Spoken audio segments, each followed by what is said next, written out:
My daughter forgot to hang up, and I overheard her mother-in-law saying, "I hope she's not coming to the wedding. There's no seat for someone built like a fridge."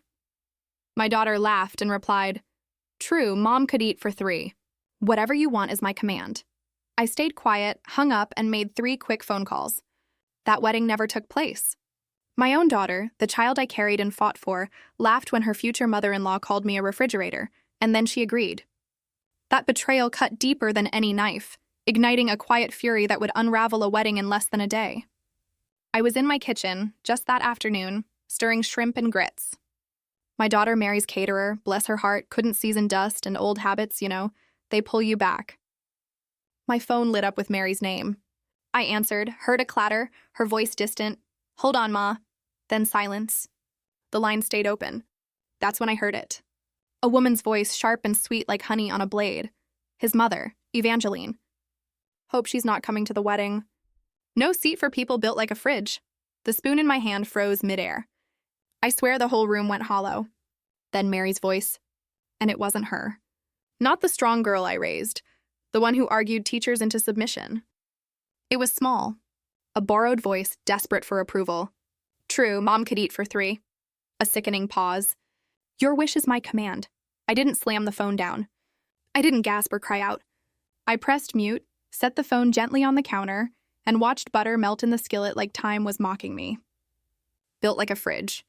Do you understand what that does to a woman who carried decades on her hips?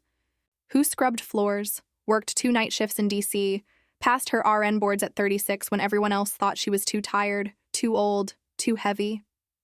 I just stood there watching the steam rise, thinking, so this is what betrayal sounds like.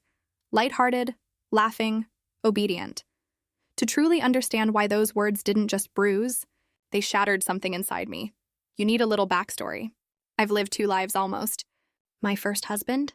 He was a man who strangled dreams by calling them impractical.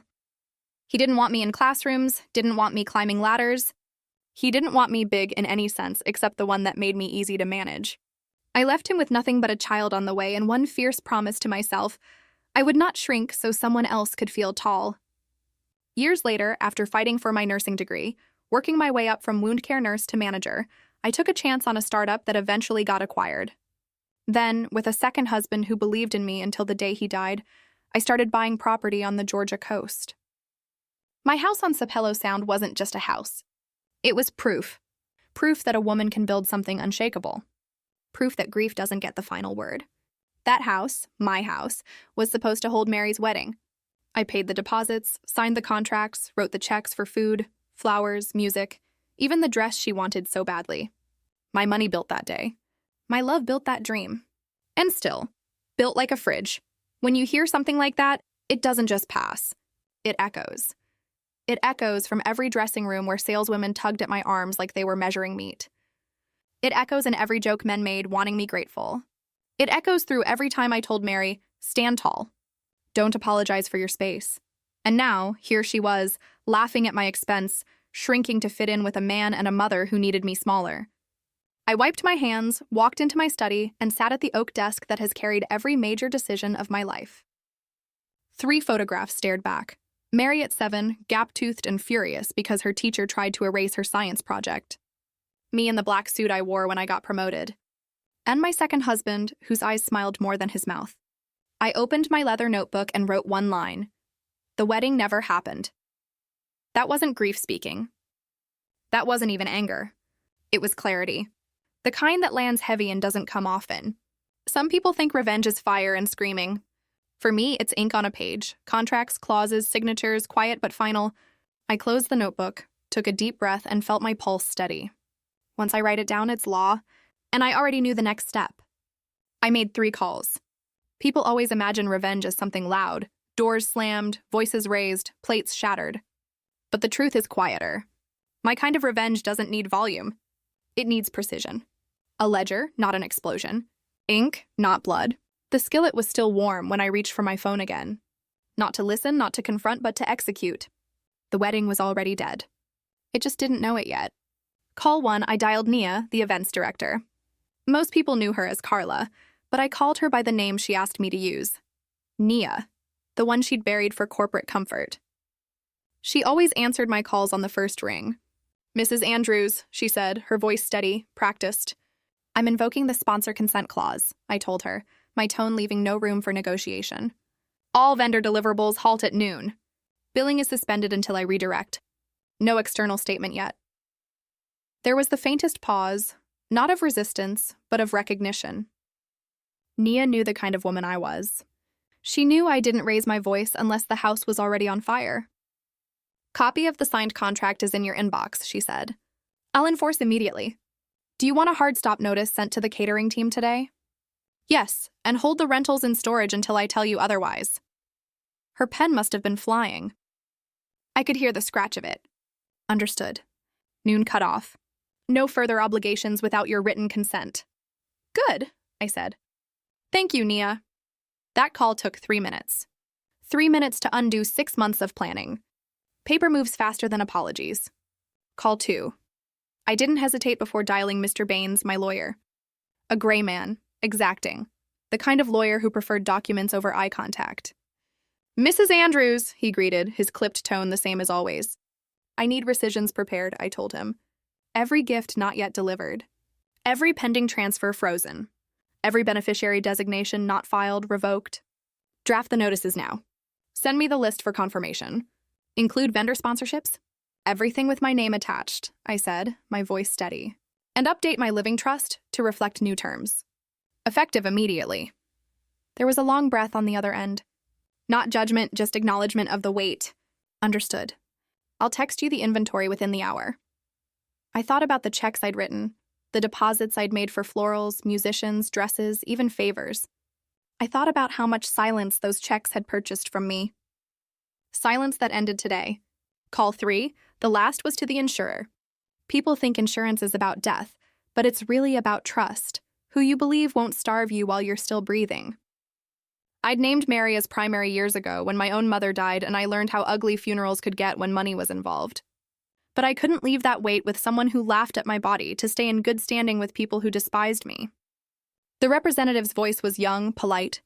I'll need to verify your identity, Mrs. Andrews. Ask me anything, I said. She did. Birth city, high school mascot, first pet. I answered each one without flinching.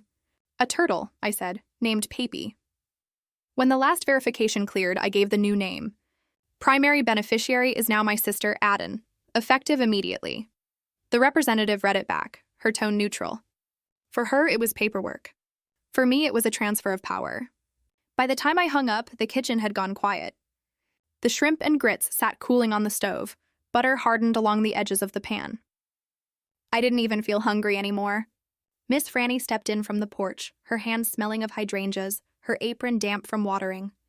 She looked at me, eyes sharp as always. What storm you swallow this time, baby? I shook my head. No storm, just business. She studied me for a beat, then nodded. You tell me what to carry. Without a word, she started packing up the tasting dishes, moving gently, respectfully, as if she knew not to ask questions yet. That's the kind of loyalty you don't buy. The kind you earn by surviving side by side for decades. While she worked, I gathered the signed papers that had already landed in my inbox, scanned through Mr. Baines's draft notices, and checked the insurance confirmation number one more time. 3 calls, 3 locks turned. The wedding might still exist in their group chats, on their Pinterest boards, in the fantasy his mother curated for the church ladies and society pages, but on paper, the only place that mattered, it was gone. Revenge for me isn't about fire. It's about ledger lines, about making sure that if you dismiss me, the structure you're standing on disappears with my withdrawal. I don't throw tantrums. I turn off faucets. By noon, vendors who had once depended on me for deposits were receiving polite final notices. By 2, Baines's letters had begun circling in inboxes like vultures, legal teeth gleaming. By 3, Mary no longer held a place in the policy that once guaranteed her safety. She didn't know it yet. None of them did.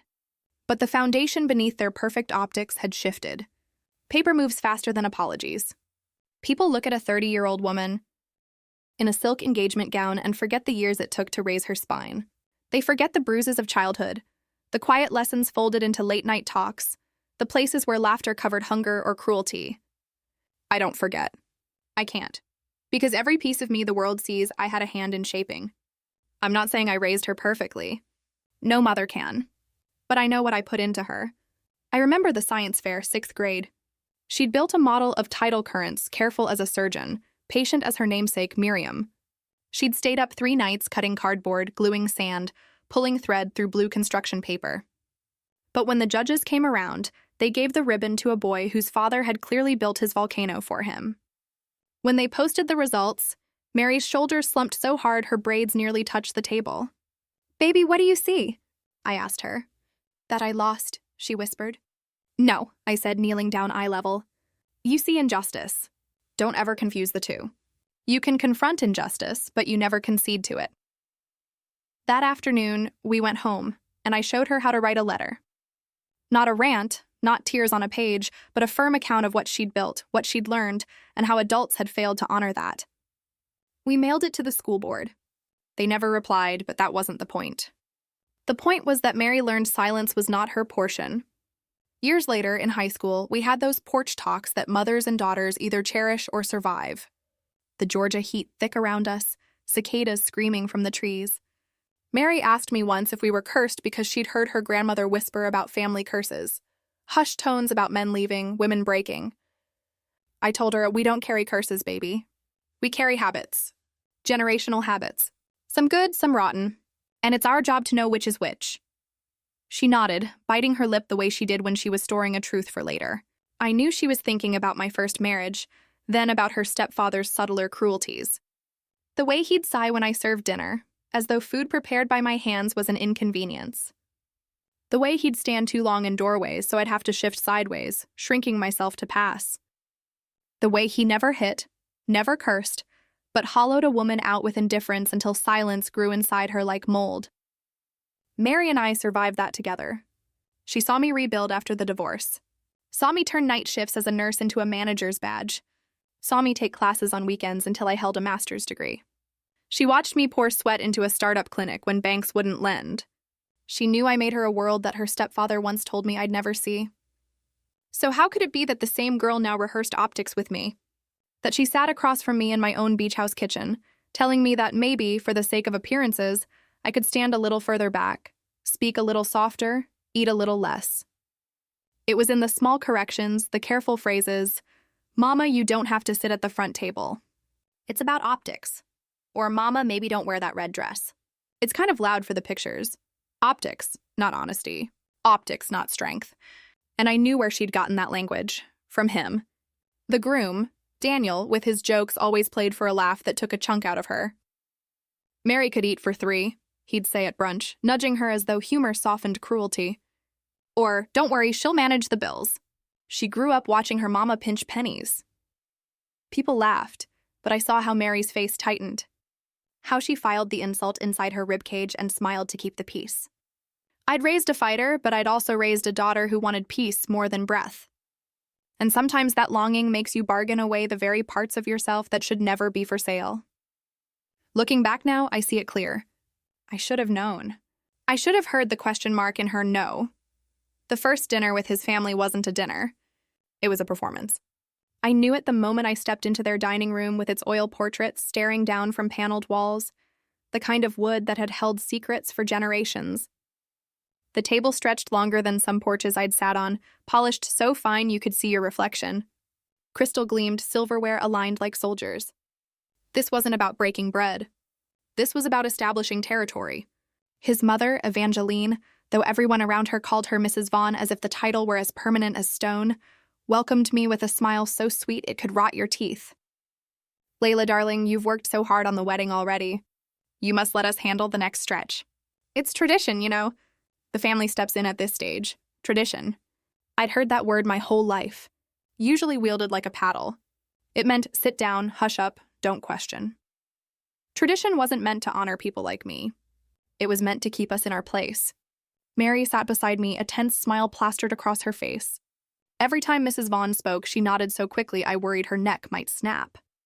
I knew that look. It was the same look I wore during my first marriage when silence was easier than confrontation. Daniel chimed in sparingly. His power wasn't loud. It was logistical. "Mama's right," he said between bites of lamb. "It'll be smoother if we take over the last few details. Less stress on you, babe. Think about the optics. You don't want to seem overextended. That word again, optics. The poison disguised as care. I looked around the table at the siblings and cousins, all nodding in unison as if they'd practiced this choreography since birth. They weren't talking about details. They were talking about brand management, their brand, their legacy. This wasn't just a wedding. It was a press release with flowers. They asked me questions, all honey-dipped but sharp at the core. "What line of nursing are you in again?" one cousin inquired, though I knew she'd read the feature article when our wound care startup launched. "It's so inspiring how you ladies build these clinics. But of course, keeping up appearances must be quite the task. Appearances, optics, tradition. Their vocabulary was a cage lined with velvet. Then came the power play. Mrs. Vaughn leaned across the table, rings catching the chandelier light. "We've always believed philanthropy is the best way to demonstrate gratitude. I'm sure you understand, given your contributions. The beach house is such a blessing, a perfect venue. Everyone's been raving." The subtext wasn't lost on me. They liked me better as a Czech than as a mother. The more I bankrolled, the more respectable I became in their eyes. They respected land, yes, but only when it was old land wrapped in family names etched onto courthouse plaques. My real estate? Too new. My clinic equity? Too ambitious. My nursing degree? Serviceable but pedestrian. What they respected about me wasn't me. It was my money. I felt the air thicken around me until my skin itched. I glanced at Mary, waiting for her to push back, to remind them that this was her wedding, not a Vaughn press gala. But she stayed still, eyes darting to Daniel for cues. Every time his mother spoke, Mary's lips curved into quick agreement, like a reflex she couldn't control. That's when I noticed Ezra. His role was quiet, somewhere between best man and younger brother. He didn't smile as much as the others did, not on cue. Instead, he studied Mary, watching the way she folded into herself when Mrs. Vaughn made a suggestion. His jaw tightened once, just slightly, when Daniel brushed off Mary's question about the music selections. Later, while coats were being collected and goodbyes exchanged, Ezra stepped closer to me. He spoke low, his tone different from the honeyed chorus I'd endured all night. "If you ever need someone to carry boxes at the beach house," he said, slipping a plain business card into my hand, "call me." I didn't look at the card right away. I just felt the weight of it. The quiet rebellion tucked inside a simple gesture. He wasn't offering alliance. He was offering acknowledgement. Someone else in that house saw the performance for what it was. When I finally glanced at the card, it was spare. His name, his number, nothing else. A lifeline disguised as stationery. I left that house with a smile as brittle as porcelain, my daughter's hand tucked nervously into mine. But my mind was already turning pages in the leather notebook waiting on my desk. Rules can be rewritten. They like you better as a Czech than as a mother. People think money talks. They're wrong. Money doesn't talk, it writes. And if you're careful enough, it writes in ink that doesn't fade. That's why years ago, when I first put capital into my friend's wound care startup, I insisted on clauses that weren't glamorous but were airtight. I wasn't trying to be clever. I was trying to be safe. Safety in my world meant never having to beg someone to respect what I built. The sponsor consent clause was one of those lines. At the time, it felt like a formality, language tucked deep in the contract that said, no vendor, no caterer, no florist, no planner could deliver a service without the written consent of the sponsor. And in this wedding, I wasn't just the mother of the bride. I was the sponsor. My money had touched every seam, every flower order, every polished rental chair. That meant my signature was the gate, and I had just turned the key the other way. Nia was the first to act. By noon, she had a stack of emails drafted, polite but firm. Per the terms of the sponsor consent clause. All pending deliverables are hereby suspended until further notice. Billing is to be paused. Communication external to this office is prohibited without express approval. The florist called her within minutes, voice frazzled but relieved. I was drowning in adjustments, she admitted. If this means I can stop chasing Mrs. Vaughn's edits, I'll breathe again. She didn't say it outright, but I heard what she asked back. We've already started sugar flowers, she protested. You can't just stop the process now. Nia sent her the scanned clause, my signature in blue ink at the bottom. The contract allows it, she explained, tone clipped but professional. The silence on the line stretched, then snapped. The baker backed down.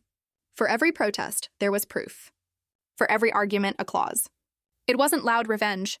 It was ledger revenge. Paper moving faster than apologies. While Nia handled the vendors, I turned back to the path that had put me here. The capital that birthed this clause wasn't luck. It was risk. My second husband, God rest his soul, left me more than love. He left me faith. He worked cranes at the port, calloused hands guiding steel across night skies, humming gospel under his breath. He believed I could take the little we had and make more out of it. So when the opportunity came to buy equity in a wound care startup, I wrote the check. Not for glamour, not for optics, but for safety. That equity became acquisition. Acquisition became quiet capital. Not loud money with marble foyers and engraved stationery, but precise money. Contracts, clauses, real estate that appreciated with the tide. Money that could sit still until the right moment, then strike like a scalpel. Now it was doing what it was designed to do. Protect me. Protect Mary even if she couldn't see it yet. By late afternoon, Nia had sent the last of the notices. We drafted a joint message, stripped of drama but firm in tone. Due to unforeseen circumstances, the ceremony is postponed until further notice. All parties will be updated when appropriate. No names, no blame, just enough to stem gossip before it boiled over. When the final email was queued, I shut my laptop. The silence that followed was deafening. Not the silence of neglect, but the silence after a storm passes and you realize the ground has shifted beneath you. I allowed myself one moment, just one. I went upstairs to my room, closed the door, and sat on the edge of the bed with my leather notebook open. The words blurred as tears welled, hot and steady. Not sobs, not a collapse, just a clean, pointed cry. Grief in its purest form. Grief for what I had hoped this moment in our lives would be. A wedding, a gathering, a celebration. But the moment passed. I dried my face, closed the notebook, and locked the grief down again, because grief is private. Power, though, that is public. And I had just shifted the balance of power without raising my voice. When I came downstairs, Miss Franny looked up from the kitchen table where she was folding linen napkins. She didn't ask why my eyes were red. She just handed me a glass of water and said softly, "Done?" "Yes," I replied. "For now." She nodded, as if she'd expected that answer all along. Postponed is not canceled yet. The first ping came while I was still rinsing dishes. My phone lit up like a flare. Group chats unraveling, emojis mixed with frantic texts, bridesmaids and cousins panicking about postponement notices. By the third ping, I knew Mary had seen them too. And by the fifth, her name flashed across my screen. I let it ring twice before answering, not because I didn't want to hear her voice, but because I needed my own to be steady. "Mom, what did you do?" Her tone wasn't soft. It wasn't the daughter I used to coach through math homework or calm after a breakup. It was clipped, high-strung, a tone I recognized from Mrs. Vaughn, an imitation she probably didn't even realize she was practicing. "I exercised my rights as the sponsor," I said evenly. "The vendors have been notified." "Nothing more, nothing less. You can't just—" She stopped. I could hear voices in the background. A muffled laugh. A woman's register, deliberate and smooth. The mother-in-law, "Mom, they're all saying you embarrassed me. Do you know what this looks like?" There it was. Optics again. Always optics. "Mary," I said, lowering my own voice. "Are you on speaker?" Silence stretched. Too long to be innocent. "I won't argue in a room where she's listening," I said finally. "If you want to talk to me, it will be you and me. No audience, no chorus." Her breath caught, then sharper. "You're making this harder than it has to be." I gripped the countertop with one hand, knuckles whitening. "I will not sponsor a ceremony where my body is the seat you won't assign," I told her, my words steady, but inside they trembled with years of swallowed dignity.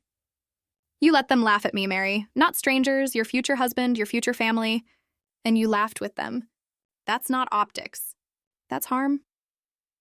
She said nothing, just shallow breathing on the other end, as though she couldn't decide if she was supposed to defend herself or defend them. And maybe that was the choice she'd been making in pieces ever since she said yes to that man. Finally, a sharp click. Call ended. I stood in the kitchen with the phone pressed to my chest, listening to the absence of her voice. The silence was heavier than any insult. Miss Franny peeked in from the porch, drying her hands on her apron.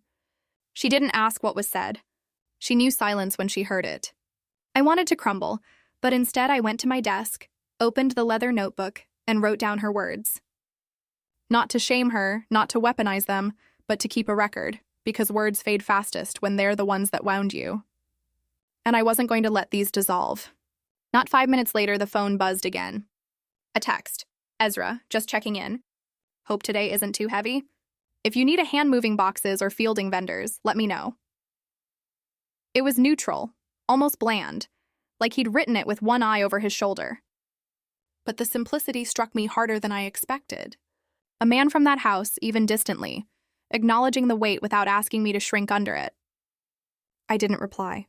Couldn't, because any answer. Thanks. Maybe. Even silence with dots typing might spiral into something I wasn't ready to hold. Instead, I set the phone face down. The sound of the ocean through the cracked window filled the room, steady and indifferent. The tide always came back, whether people honored it or not. That night, lying in bed, I thought of Mary as a little girl at her science fair. She'd built that project on renewable energy, cardboard solar panels that lit a tiny bulb. She didn't win, not because her work wasn't good, but because another student's father chaired the committee. I remembered kneeling beside her afterward, telling her not to concede to unfairness, not to shrink for the comfort of others. Now here we were years later, and I was watching her concede to jokes, to optics, to tradition. And for the first time, I realized the lesson hadn't stuck. Maybe because she'd seen me concede once, too. Back when I stayed, she'd inherited both sides of me, the fighter and the quiet sufferer. And in this moment, I didn't know which one would win. But I knew one thing.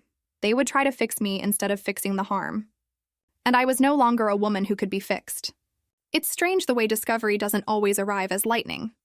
Sometimes it's just a drip you've been ignoring until the floor gives way beneath your feet. Looking back, the signs had been tapping at me for months. Mary used to be a storyteller. She'd call me about a patient she met during her residency, or a recipe that turned into a disaster, or the funny thing a cab driver said. She had that childlike lilt in her voice, the one that made everything sound like it could turn into an adventure. But somewhere between the engagement dinner and the save-the-date cards, her stories thinned out. Calls became shorter. Fittings happened without me. When I asked how it went, she'd give me the two-word version. It's fine. It wasn't fine. I should have paid attention when she let his mother dictate the guest list. Whole rows of my life erased with a single wave of optics. My church sisters, the ones who carried us through the lean years, didn't make the cut. The cousins who came every summer to eat watermelon on my porch were labeled too country. I swallowed it, telling myself that it wasn't worth a fight. I thought I was choosing peace. What I didn't realize was that every concession was a brick in a wall that kept me out. And then there were his jokes. Daniel thought himself charming, quick with a smile, quicker with sarcasm. The first time he laughed about my dress size. "You've got hips for days," he'd said, arm around Mary. "Must run in the family." He brushed it off with a wink, like I was supposed to take it as flattery. Mary smiled nervously, the way a woman does when she knows disagreeing will cost her something invisible. The second time at a barbecue, he made a crack about me needing an extra folding chair. Everyone laughed. I laughed too because silence would have been too heavy. But inside, I felt something die. He always ended with "all in love," as if cruelty could be baptized by those 3 words. That afternoon, while I was replaying those moments in my mind, an email from Baines slid into my inbox. Subject line, "Rescinded gift list. Please confirm." I opened the attachment, scrolling through each item with deliberate calm. The wedding contributions, the transfers, the promised securities, line after line of generosity, now redirected back to me. I took out my pen and signed every page. Each stroke of ink felt like reclaiming something I hadn't realized I was losing. By the last signature, my hand ached, but my heart felt steadier than it had in weeks. Minutes later, the phone rang. It was the insurance company completing their process. "Miss Grant," the representative said, "please confirm that you are changing your primary beneficiary from Miriam Vaughn to Aiden, effective today." "Yes," I said. "Please state your full name for the recording." I spoke slowly, my voice low but unwavering. "Layla Mae Grant." When the call ended, I sat in my chair for a long time, listening to the echo of my own words in my head. That steady voice. That was the sound of a door closing. Not with anger, not even with grief, just finality. Miss Franny came in carrying a basket of laundry and glanced at me. "That storm still sitting on you?" she asked softly. "No," I said, folding my hands over the papers on my desk. "The storm's passed. This is the quiet after." She didn't push, just nodded and went about her business. But inside, I knew I was standing at a threshold. For years, I thought love would be tested by sacrifice. that the measure of devotion was how much you could endure. But this was a different kind of test. Not how much I could give up, but how much I could protect. How much of myself I was willing to guard, even if it meant guarding it from my own child. The discovery wasn't just that my daughter had laughed at me. The deeper truth was that I trained her, unknowingly, to think that kind of laughter was survivable. She had watched me bend again and again until she thought bending was the only way to keep love. But now the bending stopped. I looked out at the water, silver in the late afternoon light. The tide was shifting again, slow and certain. Now we test who is here for love and who is here for the view. A key tells you who belongs. Sapelo Sound isn't just an address. It's marrow in my bones. The first time I saw the property, the live oaks bent low like they were bowing to a secret. Spanish moss drifted down like whispers too heavy to carry. The porch stretched wide, the kind of porch that seemed to invite people to sit down and tell truths they wouldn't dare speak indoors. I knew then that this was no ordinary house. This was a witness. I rebuilt this place twice. The first time was from rot. Years of salt air had chewed into its beams. Rain had worn grooves into the flooring. I brought in crews and oversaw every nail, every plank. Not because I couldn't hire someone to do it all, but because I wanted to understand the bones. If I was going to tie my life to this house, I needed to know what held it upright. The second time, I rebuilt it from grief. My late husband, Rafford, was a port crane electrician. Nights spent high above the Savannah River, his hands gripping steel, his eyes on cargo that never stopped moving. He was a man of quiet faith, hummed low gospel songs like they were prayers meant only for God's ear. He loved me because I was restless, because I looked at risk like a challenge instead of a warning. And when he died, the silence in this house was so thick I thought it might choke me. I painted walls. I sanded floors. I filled the kitchen with smells that would have made him smile. Red beans simmering, cornbread baking. I lit candles, not because they could drive out grief, but because they reminded me I was still here, still burning. That's when this house became more than a structure. It became proof that I could lose everything and still rise. So, when the storm of this wedding betrayal began to rage, Sapelo Sound was the only place that made sense to anchor myself. The first call I made that morning was to the gatehouse. Change the codes, I told them. No one enters without my clearance. Vendors, deliveries, family. If they don't have my explicit approval, turn them away. Yes, Miss Grant, the guard said. No hesitation. That's the comfort of long relationships. You don't have to explain the weight of your words. The second call was to Nia. Hold all deliveries. Store them off-site until further notice. Done, she said. Efficient as ever. Do you want me to draft a vendor memo? Yes, simple language, pending resolution. No access to the property until cleared by me personally. She hesitated, then added, That will ruffle feathers. Good, I replied. Let them feel what boundaries taste like. By noon, trucks had been rerouted to a warehouse 3 towns over. Chairs, floral arrangements, table linens, all the ornaments of a celebration kept at arm's length. If the groom's family drove down expecting to see a festival, all they'd meet was a locked gate and the sound of waves hitting the marsh. Standing on the porch, I felt the old boards hum beneath my feet, steady and forgiving. The house seemed to understand what I was doing. It had seen me break before. It knew I was not breaking now. This wasn't pettiness. This was preservation. Too often, women are told that love means leaving the doors wide open, letting anyone and anything trample through. But love can also mean closing the gate, changing the lock, rewriting the codes, saying, only those who honor me get to enter. The sun dropped low, turning the water copper. I leaned against the railing, tracing the horizon. Somewhere beyond that line, ships moved under Rafford's cranes, cargo stacked like puzzles. He used to tell me, every container's got a story. You just can't see it from the dock. Maybe that's what this moment was. A container, heavy, sealed, carrying pain and dignity in equal measure. I couldn't see all it held yet, but I knew it belonged to me. The beach house, the gates, the codes, none of it was about shutting my daughter out forever. It was about drawing a line in the evening light. With the house breathing quietly around me, I knew the truth. Belonging isn't claimed by blood or vows. It's proven by who you trust with your keys. Love that depends on my silence isn't love. It's rent. The restaurant was chosen with care. Neutral walls, soft lamps, white tablecloths so stiff they might as well have been starched sermons. I could feel the intention in every detail. It was the kind of place meant to stage reconciliation. Polished silver, stemmed glasses, bread baskets that arrived without asking. But peace was not on the menu. The groom's mother greeted me with her practiced embrace. One of those touches that pressed close but carried no warmth. "Layla," she said, her voice heavy with dignity. "Thank you for coming. We're just all so hurt. This wedding is about family, about legacy, about the community we've built together." She let that word community hang like incense. I knew what she meant. Donors, board seats, plaques on hospital wings. She wasn't talking about casseroles and prayer chains. She was talking about optics. The groom chimed in, his voice smooth, the way men slip into compromise when it serves their ambition. "We can move the date, maybe adjust some things," he said, eyes darting to Mary. "But the optics—" I cut him off. My voice was steady, but the steel inside it rang. "Your optics called me a fridge." The room stilled. The clink of a fork against a plate in the corner. The hum of an air conditioner suddenly magnified.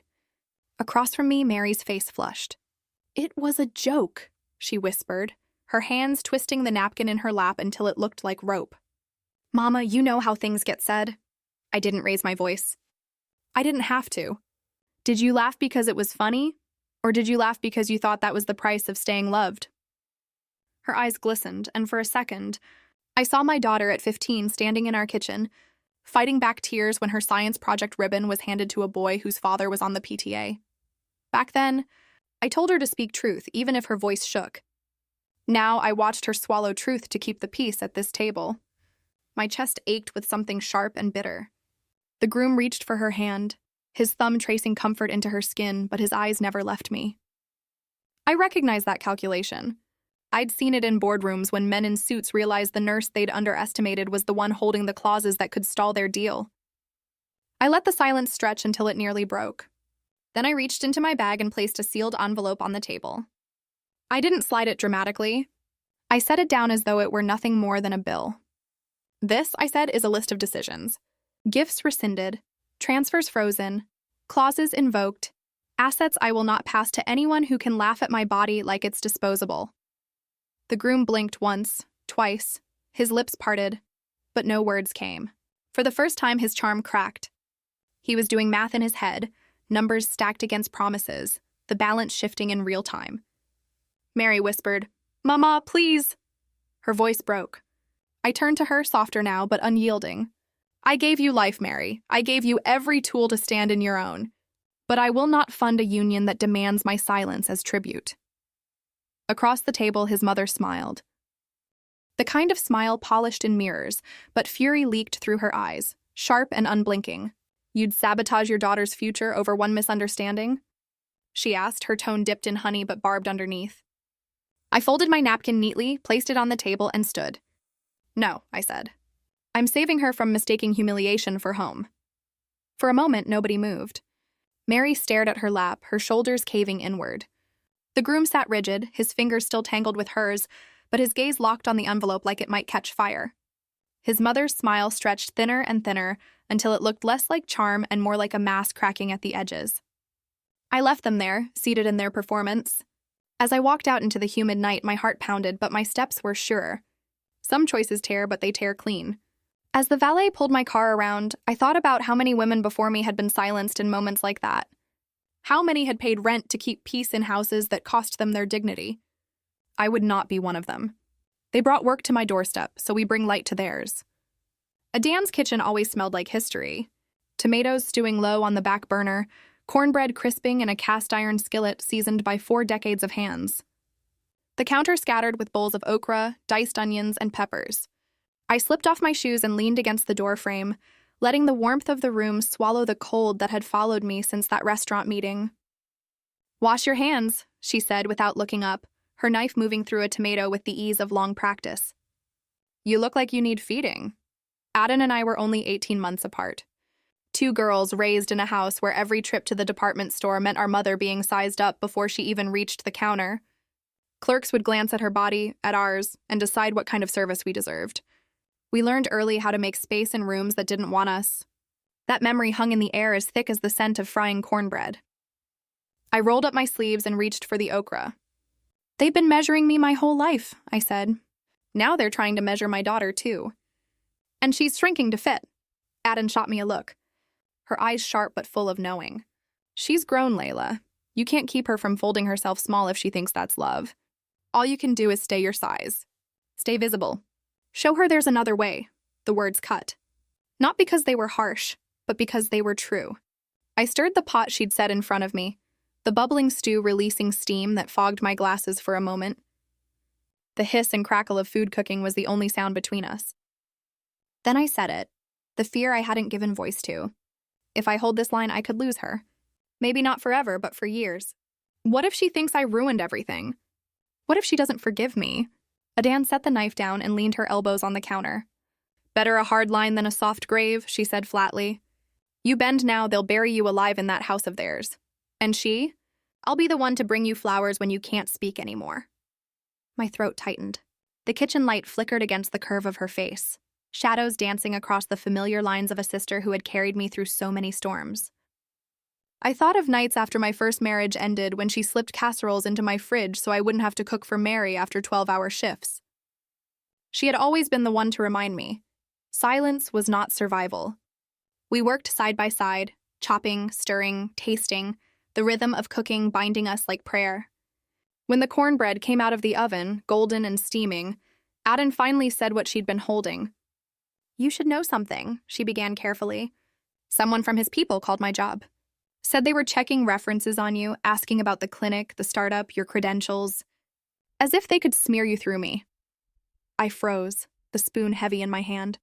They dragged you into this. Her mouth quirked into a humorless smile. They think intimidation runs in every direction. But I've been a black woman in corporate healthcare for 25 years. A phone call from some country club matron doesn't scare me. It just tells me they're desperate. Heat flooded my chest. Not just anger, but something colder, sharper. Retaliation wrapped in civility. They couldn't bully me directly, so they'd aimed for the next branch in the tree. I set the spoon down, wiped my hands, and faced her. Then they've made a mistake. They think this is about me being difficult, but if they want to bring work to your doorstep, we'll bring light to theirs. Facts, receipts, no slander, just the truth they can't outrun. Aden nodded as if she'd been waiting for me to land there. Good, because light is harder to fight than noise.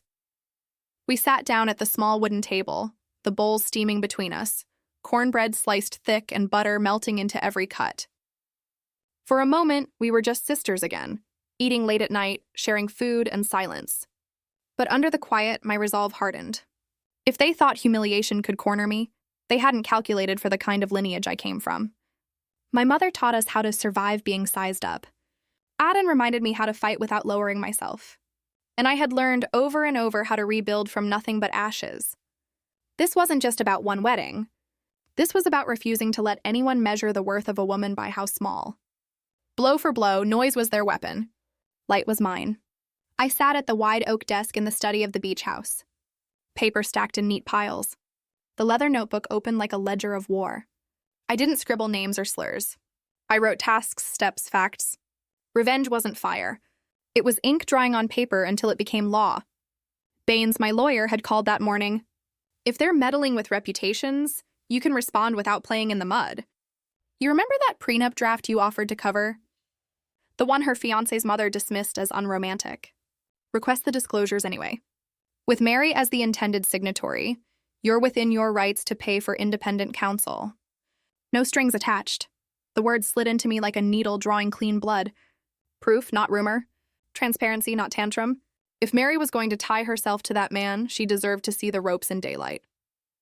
I funded the retainer for a separate attorney, one with no ties to Baines, no ties to me. The instructions were clear: lay out the protections line by line and require disclosures of all assets, debts, obligations. Put it in writing what love would mean when translated into contracts. That was how I moved. No tantrum, no screaming scene in a restaurant, just paper and law. Later that afternoon, as I reviewed forms for the wound care startup's next expansion, my phone buzzed with an unfamiliar number. When I answered, a man's voice, steady, quiet, introduced himself. Ezra, the groom's brother. I probably shouldn't be calling, he said, the hesitation thickening his throat. But I think you should see something. My stomach tightened. Say it plainly, he exhaled. Your daughter doesn't see the full picture. None of us do. But I've watched my mother, the way she talks when she thinks no one's listening. I'm not brave most days, but I can forward you an email. You'll understand. Moments later, the message arrived. I clicked it open, my pulse beating in my ears. It was from the groom's mother to a committee colleague, discussing me like an agenda item. Layla is useful until she learns her place. We need her money, not her presence. Once the wedding is done, she can fade to the margins. I stared at the words, my mouth dry. Useful, place, fade. They'd taken the language of plantation porches and lacquered it with donor smiles. I didn't cry. I didn't rage. I printed the email, slid it into a plain envelope, and tucked it inside my notebook. Proof belonged in ink, not on screens that could vanish. That evening, Mary came by, tension bristling off her like static. She stood in the doorway of the study, arms crossed. Vendors keep asking questions. People think I canceled the wedding myself. Do you know what kind of pressure that puts me under? I closed the ledger, kept my voice even. I know exactly the pressure. That's why I've given you something no one else will. A clear view. I paid for a prenup attorney. Independent, no strings. Just facts on paper. If this man is your forever, he should have no fear of honesty. Her face shifted, anger flickering with something softer, maybe confusion. A prenup? That's not romantic. No, I said quietly. It's not. It's responsible. Love that can't survive disclosure isn't love. It's a performance. She looked away, chewing her lip. I slid the printed email across the desk without comment. Her hand hesitated before picking it up. She read, eyes moving line by line until her breath hitched. When she finally looked at me, her face was pale, lips trembling. She really said this. I didn't nod. I didn't gloat. I let the silence sit heavy between us, because silence is different when it belongs to truth.